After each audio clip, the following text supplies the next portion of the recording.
Imagine, ne serait-ce qu'un instant, lâcher le besoin de tout contrôler et découvrir une liberté que tu n'aurais jamais cru possible. Dans ce voyage, nous explorerons comment la sagesse bouddhiste nous invite à cesser de lutter contre ce qui est, afin d'apprendre à couler avec la vie elle-même. Tu comprendras pourquoi s'accrocher engendre la souffrance et comment, en t'ouvrant avec conscience, tu peux atteindre plus de sérénité, de meilleurs résultats et une paix intérieure authentique. Ce n'est pas un acte de magie, mais un véritable processus de transformation. Depuis l'enfance, beaucoup d'entre nous ont été éduqués à croire que la réussite exige de contrôler chaque détail, d'anticiper chaque erreur et de vivre en état d'alerte permanent. Pourtant, cette obsession de tout gérer finit par devenir la source de l'anxiété, du stress et de la frustration quotidienne. Selon les enseignements de Bouddha, ce désir de contrôle est en réalité une forme d'attachement, et l'attachement est l'une des racines de la souffrance humaine. Au cœur des 4 nobles vérités, il nous est rappelé que la souffrance existe, qu'elle a une cause et que cette cause est le désir qui s'accroche et rejette le changement, en cherchant à ce que tout soit exactement comme nous le voulons. Ce besoin constant que les choses correspondent à nos attentes se nourrit de l'ego, ce moi, qui craint davantage l'incertitude que la perte de contrôle. Dans le bouddhisme, ce vide qui effraie tant n'est pas une menace, mais un espace ouvert de liberté et de possibilités. C'est comme se trouver dans une rivière. Si tu t'efforces de toujours nager à contre-courant, tu t'épuises, mais si tu apprends à flotter et à suivre le flux, tu avances avec moins d'efforts et plus de clarté. Couler avec la vie ne signifie pas se résigner ni rester inactif. Il s'agit d'agir sans s'attacher aux résultats, en reconnaissant que la seule chose que nous pouvons véritablement gouverner est notre attitude, nos intentions et nos actions présentes. Et c'est à ce moment précis que commence la véritable transformation. Lorsque nous cessons de vouloir avoir toutes les réponses, de tout résoudre, et que nous commençons à écouter réellement le moment présent, le besoin de contrôle disparaît et la pleine conscience surgit. Dans la pratique quotidienne, cela devient évident en méditant. Au début, l'esprit veut gérer l'expérience.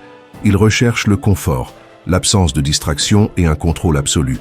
Mais avec le temps, on apprend que méditer n'est pas forcer l'esprit, mais l'observer sans résistance. Et dans cette observation naît une immense liberté.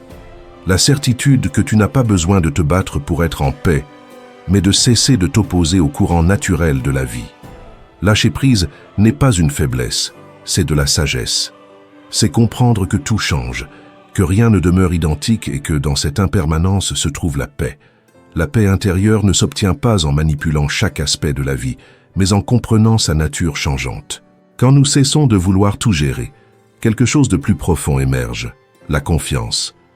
Il ne s'agit pas de croire que tout se passera selon nos plans, mais de savoir que, même si nous ne contrôlons pas les circonstances, nous pouvons répondre avec clarté et sagesse. Cette force ne naît pas de stratégie complexe, mais d'un esprit entraîné, attentif et présent. Si un jour tu te sens épuisé par le besoin de tout contrôler, souviens-toi que cette lutte est facultative. Il est possible de lâcher prise, il est possible de faire confiance. Et lorsque tu le fais, ta vision s'éclaircit, la paix arrive, et tu découvres que ce que tu cherchais à l'extérieur a toujours été en toi. L'un des principes les plus transformateurs du bouddhisme est que la paix ne s'obtient pas en contrôlant, mais en se livrant. Mais cette livraison n'est ni passive ni résignée. C'est un choix conscient de faire confiance à la vie, au changement constant et à notre propre essence éveillée. L'esprit non entraîné craint de perdre sa direction s'il lâche le contrôle. C'est pourquoi il s'accroche, recherche des certitudes et tente de s'assurer que tout se déroule comme prévu.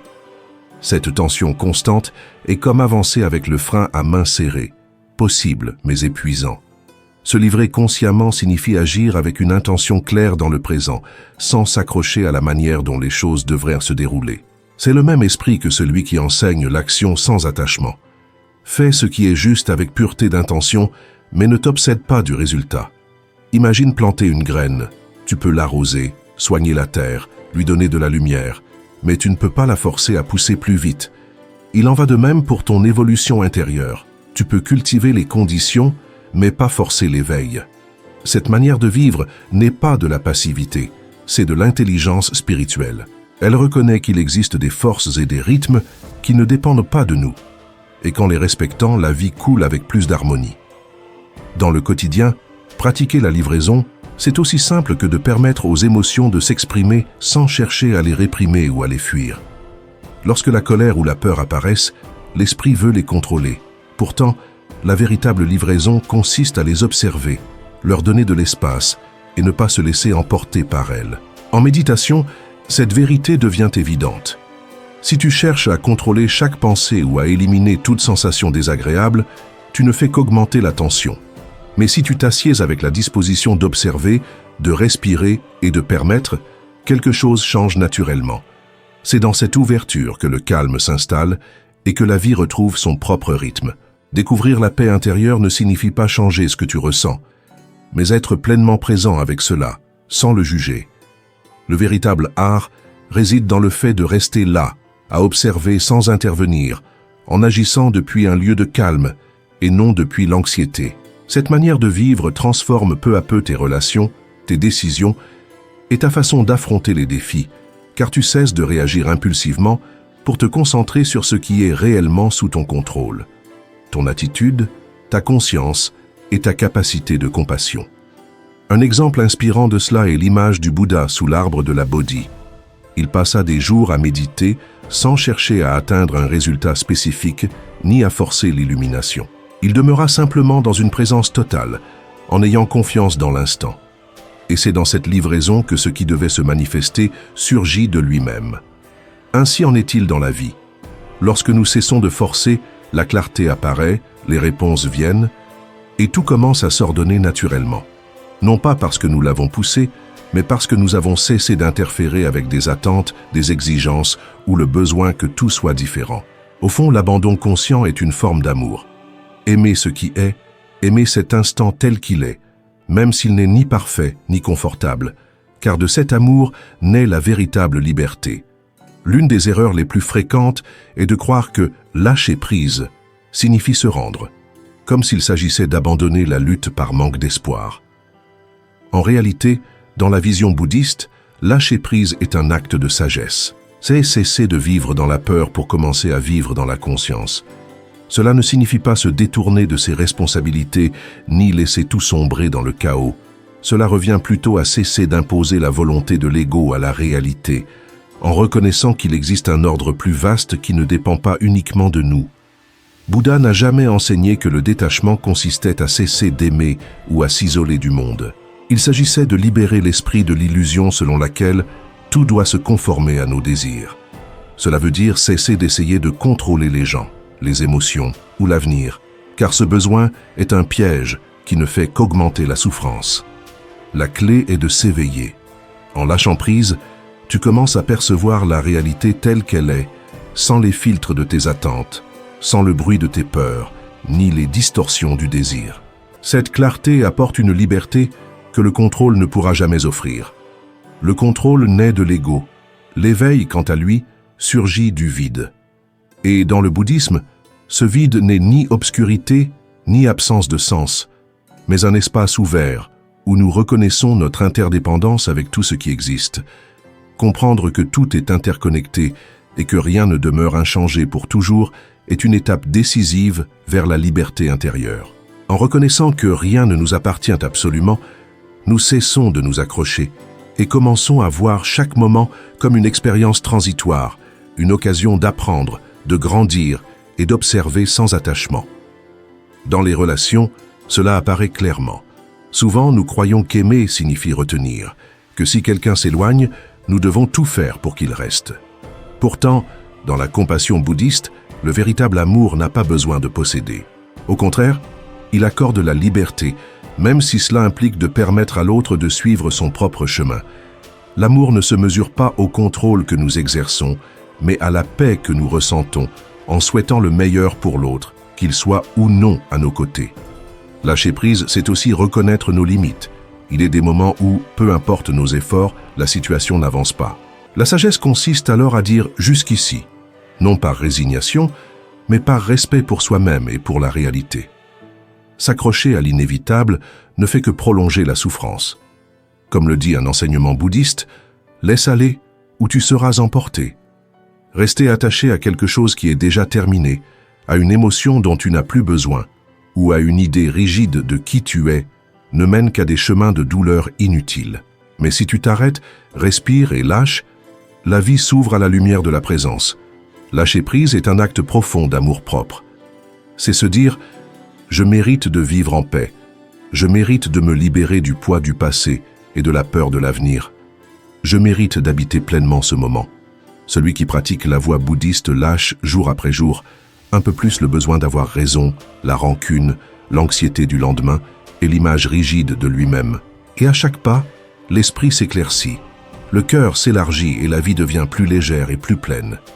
La prochaine fois que tu croiras que lâcher prise c'est perdre, souviens-toi, en perdant le contrôle, tu gagnes en clarté.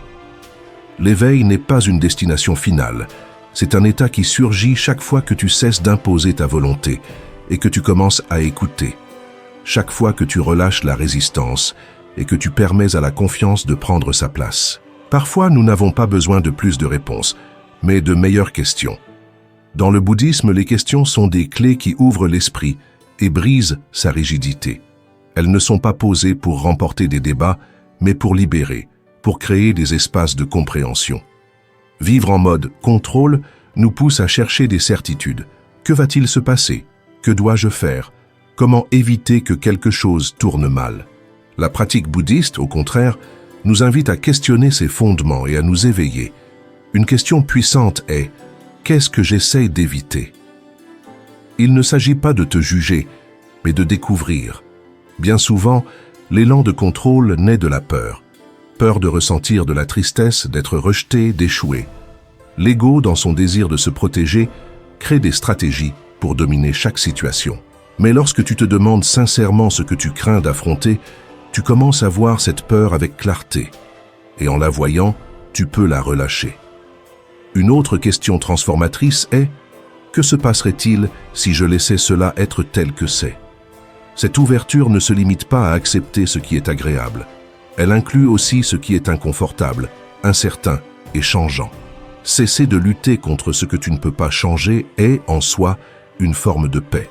Tu peux aussi te demander « Qui est celui qui souffre ?»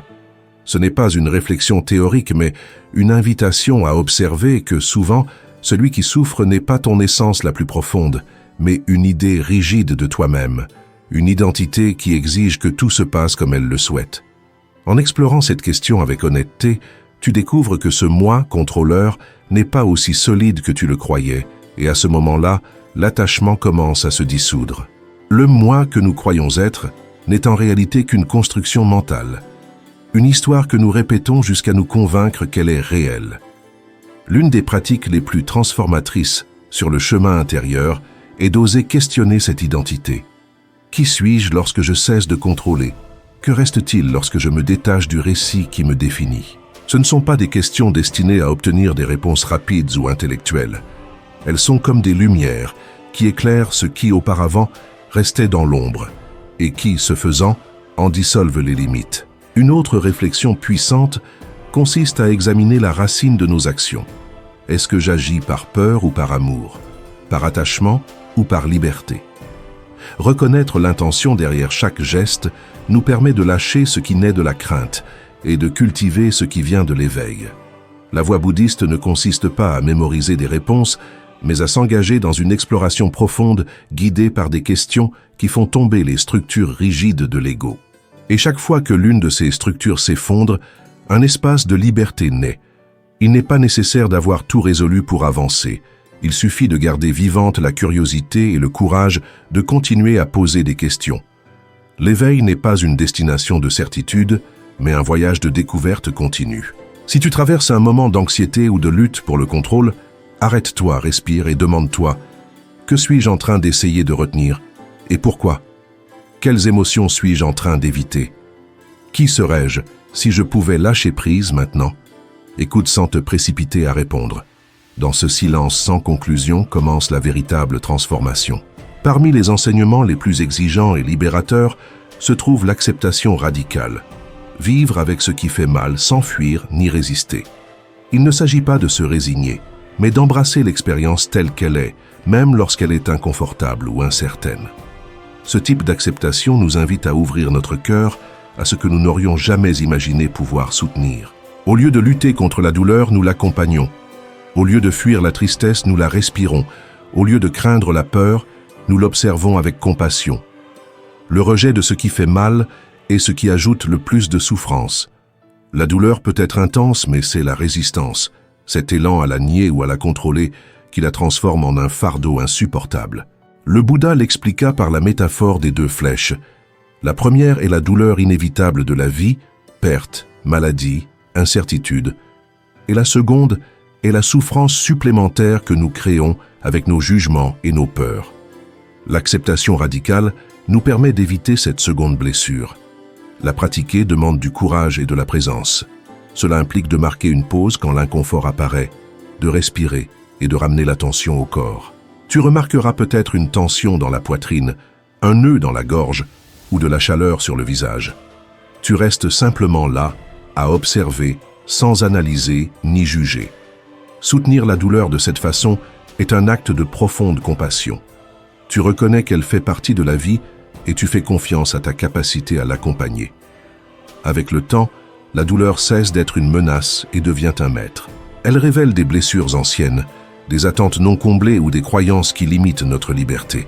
Chaque fois que nous la regardons avec honnêteté, nous faisons un pas vers la guérison.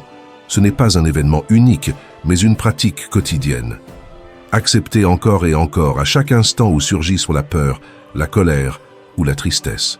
Cet entraînement renforce le cœur, mais le rend aussi plus tendre et réceptif. Dans le bouddhisme, l'acceptation radicale n'est pas seulement un outil pour les moments de crise, mais une manière d'habiter la vie avec plus de clarté, d'ouverture et d'amour.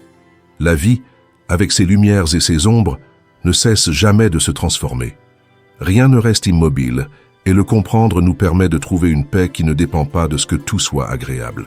Si tu parviens à rester calme même lorsque les choses font mal, tu auras touché quelque chose de plus profond que le plaisir, la véritable sagesse. Ainsi, lorsque la douleur apparaît, ne la rejette pas et n'essaie pas de la contrôler. Reste, respire et accompagne-la comme tu le ferais avec un ami qui traverse un moment difficile. Cette présence est un acte de compassion envers toi-même et un abandon aimant à ce qui est. Un autre enseignement subtil et puissant des traditions orientales est l'action qui naît du vide intérieur. Dans le taoïsme, on l'appelle Wu Wei, ne pas agir ou agir sans forcer. Et dans le bouddhisme zen, agir depuis la non-pensée. Cela ne signifie pas passivité ou inaction, mais agir depuis un espace intérieur libre d'interférences mentales, sans l'urgence de l'ego ni le désir de contrôler les résultats. C'est agir avec clarté et non depuis l'anxiété. Dans cet état, nous ne sommes pas prisonniers des souvenirs du passé ni des attentes du futur. Nous ne décidons pas par peur ni par besoin d'approbation. L'esprit est présent, ouvert, attentif, et de cette ouverture jaillit une action naturelle, précise et harmonieuse avec la situation. C'est comme un musicien qui improvise. Il ne calcule pas chaque note, il laisse simplement la musique se déployer. Le corps, l'esprit et l'âme sont si alignés que la musique advient d'elle-même. Ce flux ne vient pas de vider l'esprit de toute pensée, mais de cesser de s'y accrocher. De la même manière que le ciel ne s'attache pas aux nuages, nous pouvons permettre aux idées de passer sans nous y retenir. Quand cela se produit, la peur et l'obsession du contrôle disparaissent, et nous restons connectés à une conscience plus profonde. Depuis cet espace, nos actions naissent d'une sagesse spontanée comme le fait la nature. L'arbre pousse sans se forcer, la rivière s'écoule sans s'imposer. Apporter cela dans la vie quotidienne est possible. Face à une conversation difficile, un problème professionnel ou une décision importante, au lieu de réagir impulsivement, nous pouvons nous arrêter, respirer et nous reconnecter à cet espace intérieur. En agissant depuis la présence, nous n'imposons pas notre volonté au monde, mais nous collaborons avec lui. Cela crée une synchronie qui apporte paix, fluidité et efficacité authentique. Les grands maîtres décrivent cet état comme un lieu où ce n'est pas toi qui agis, mais où les choses se font à travers toi. Non pas parce que tu es immobile, mais parce que tu cesses d'être l'obstacle. Tu deviens un canal, et dans ce canal, tout s'écoule naturellement. Cette expérience n'est pas réservée à quelques êtres illuminés.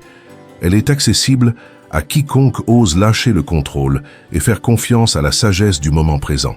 La capacité d'agir depuis le calme intérieur n'est pas un privilège de quelques sages, mais une compétence que nous possédons tous et qui peut s'éveiller avec l'entraînement.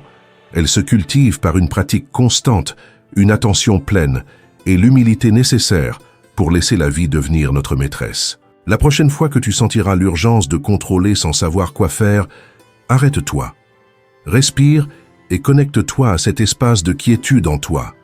Depuis là, laisse l'action surgir sans forcer, comme un mouvement naturel qui naît du silence. Depuis le vide, tout s'accomplit. Depuis la quiétude, tout se transforme. Depuis la non-pensée, tout fleurit. Lâcher prise n'est pas un concept à conserver dans l'esprit comme une belle idée. C'est un entraînement quotidien. Dans le bouddhisme, le chemin vers la libération passe par des habitudes qui nous rééduquent intérieurement pour relâcher l'attachement et vivre avec plus de légèreté. Parmi les outils centraux, la méditation occupe une place particulière et 3 pratiques sont particulièrement utiles à cet égard. La première est samatha, ou méditation de calme mental.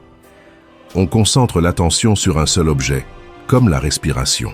L'esprit voudra se distraire, chercher des sensations particulières ou se frustrer s'il n'arrive pas à bien faire. C'est précisément là que se trouve l'apprentissage. Cesser de contrôler et revenir, encore et encore, à la respiration sans rien exiger. La deuxième est vipassana, ou méditation de vision profonde. Ici, l'attention ne se limite pas à la respiration, mais s'ouvre à tout ce qui apparaît dans l'expérience, sensations, émotions et pensées. On ne juge pas, on ne rejette pas, on n'analyse pas, on observe simplement. Avec le temps, on découvre que tout est transitoire et que rien ne mérite d'être forcé à demeurer.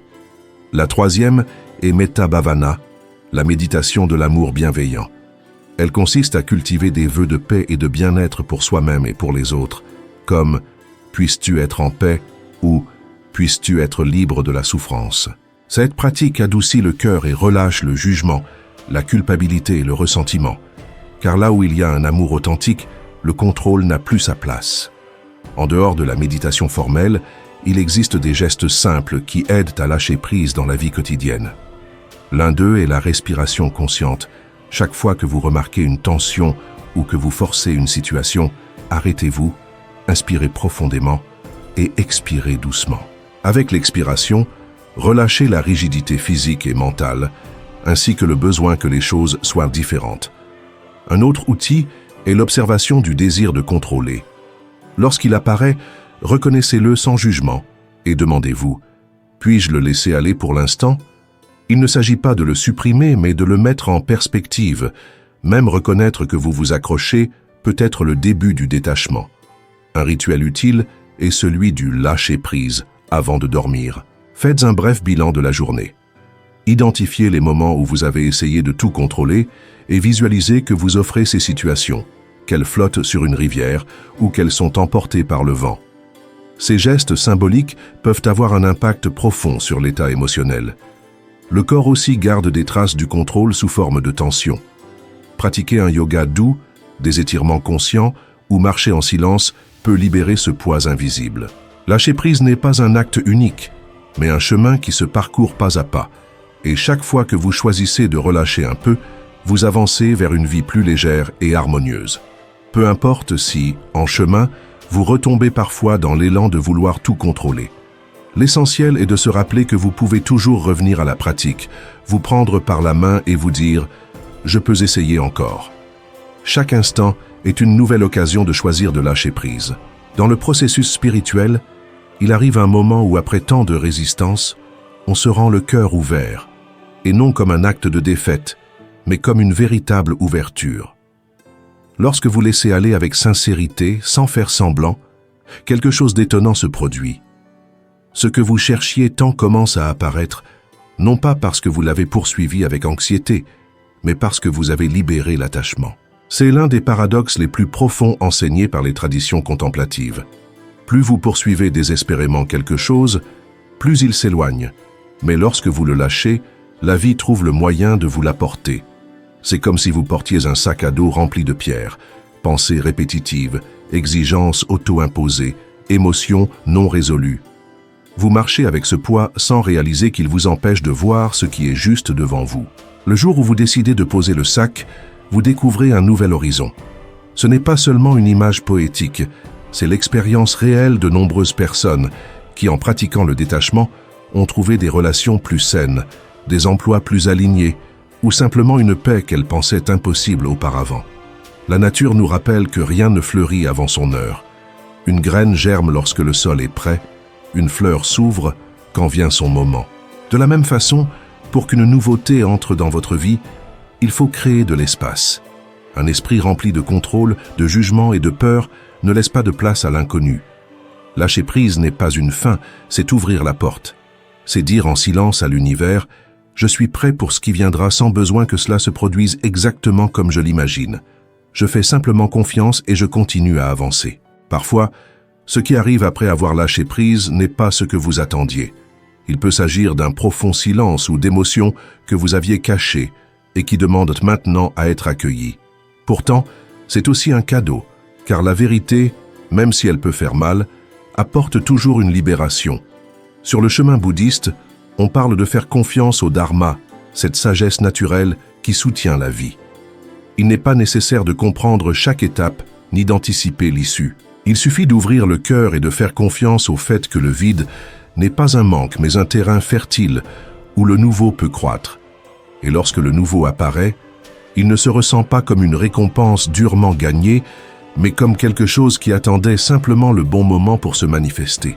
Ainsi, si vous êtes au milieu d'un changement, si vous avez l'impression de perdre le contrôle ou que l'avenir est incertain, il se peut que vous soyez plus proche de recevoir que vous ne le croyez. Respirez, restez présent, laissez la vie suivre son cours et observez. Car en lâchant prise, il ne se passe pas quelque chose de magique.